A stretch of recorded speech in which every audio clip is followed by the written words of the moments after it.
İlk 1 milyon TL'ye ulaşmak çoğu kişi için servet yaratmanın en önemli adımıdır ve hayalini kurdukları finansal özgürlük yolculuğunun da ilk hedeflerinden biridir. Bu yüzden bu videoda sizinle ilk 1 milyon Türk lirasını nasıl biriktirdiğimi ve yatırım yapma sürecimi nasıl hızlandırdığımı paylaşacağım.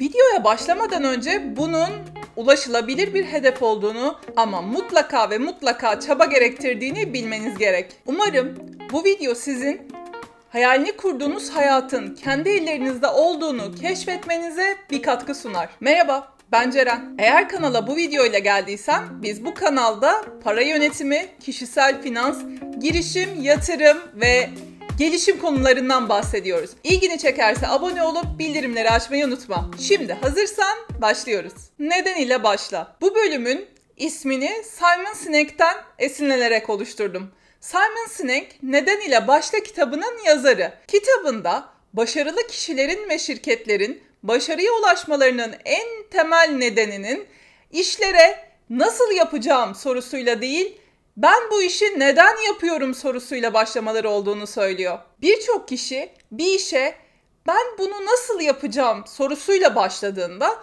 birçok zaman, emek ve motivasyon kaybı yaşıyor. İlk 1 milyonu nasıl biriktirdiğim konusuna videonun ilerleyen bölümlerinde değineceğim.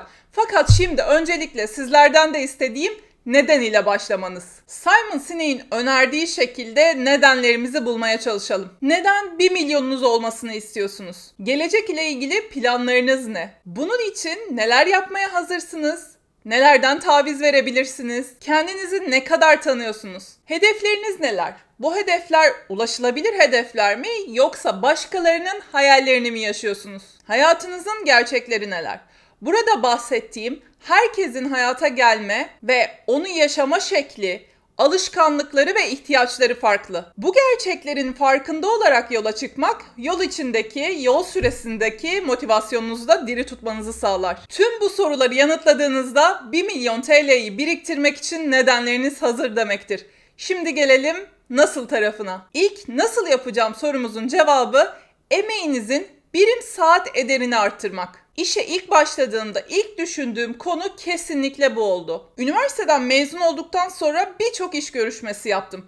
Farklı sektörler, farklı şirketler, farklı pozisyonlar, bunların hepsini denedim. Oturduğum şehirde olmayan işlere bile başvuruyor, sabah 4-5 otobüsüyle ilk mülakata yetişmeye çalışıyordum. Eğer pandemi sonrasında ilk defa iş arayan biriyseniz bu kavram belki size çok tuhaf ve komik gelmiş olabilir. Fakat benim iş arama sürecimde yani yaklaşık 15 yıl önce işler biraz daha farklıydı. İlk insan kaynakları görüşmesi bile yerinde olur ve online görüşme diye bir şeyden bahsedilmezdi bile. İyi bir üniversitenin mühendislik fakültesinden mezun olmuştum. Teklif edilenlerden çok daha iyisini hak ettiğimi düşünüyordum. Böyle iş arama sürecim yaklaşık 1 sene oldu. Bu 1 sene boyunca iş görüşmelerine giderken bir yandan da mağazada çalışarak harçlığımı çıkarmaya çalışıyordum. Umudum tükeniyor, motivasyonum kayboluyordu. İlk gerçek işim 6 ay süreli sözleşmeli bir işti. Ve süreli sözleşmeli olduğum için şirketin sağladığı birçok yan haktan da mahrum kalmıştım.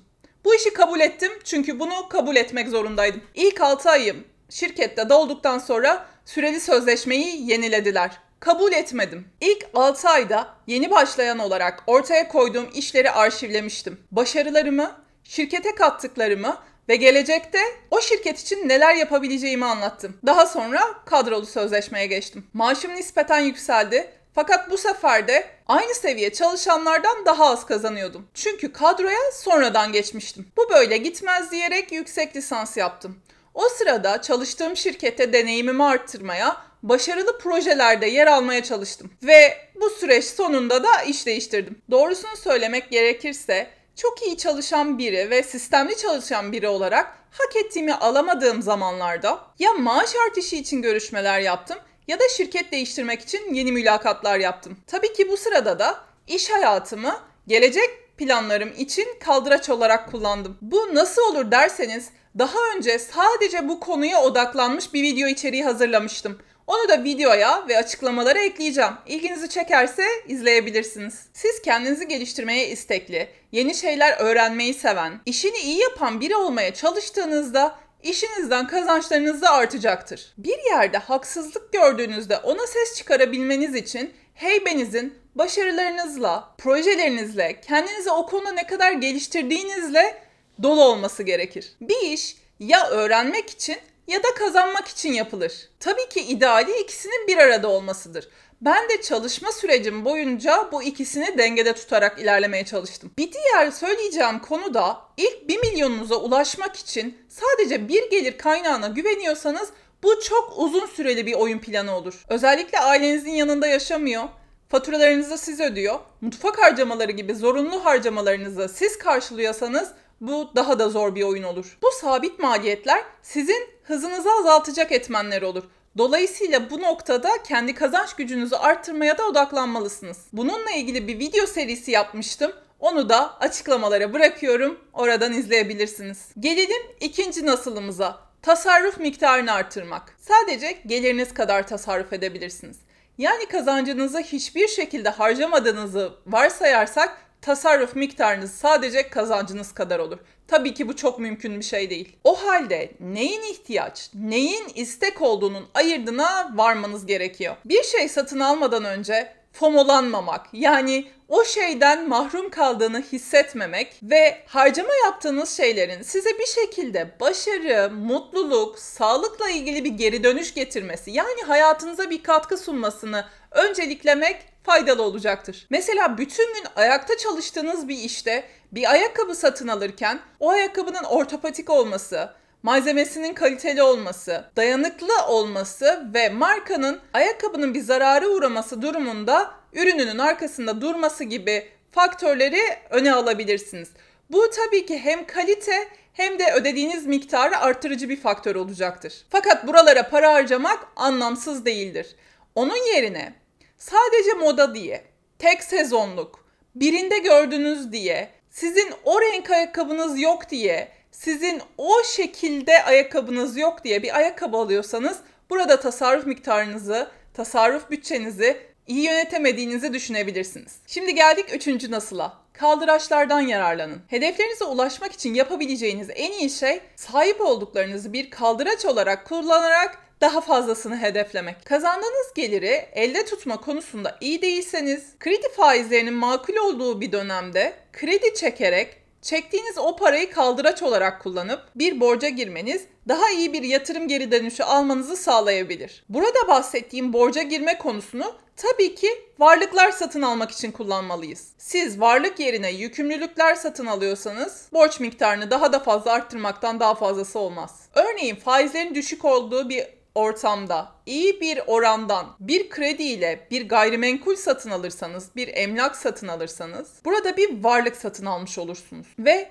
kira getirisi elde edersiniz. Buraya size yatırdığınız miktar üzerinden geri dönüş sağlayacak tahviller, kupon ödemeleri, kar payı ödemeleri, hisse senedi yatırımları gibi seçenekler ekleyebiliriz tabii ki. Burada ekleyeceğim bir diğer konu, elinizdeki parayı kaldıraç olarak kullanarak kendinize daha çoğunu üreten bir işte kurabilirsiniz. Örnek olarak eğer bir podcast üreterek yan gelir sağlamak hedefindeyseniz iyi bir mikrofon alarak yatıracağınız para sizin işinizin geri dönüşü için önemli olacaktır.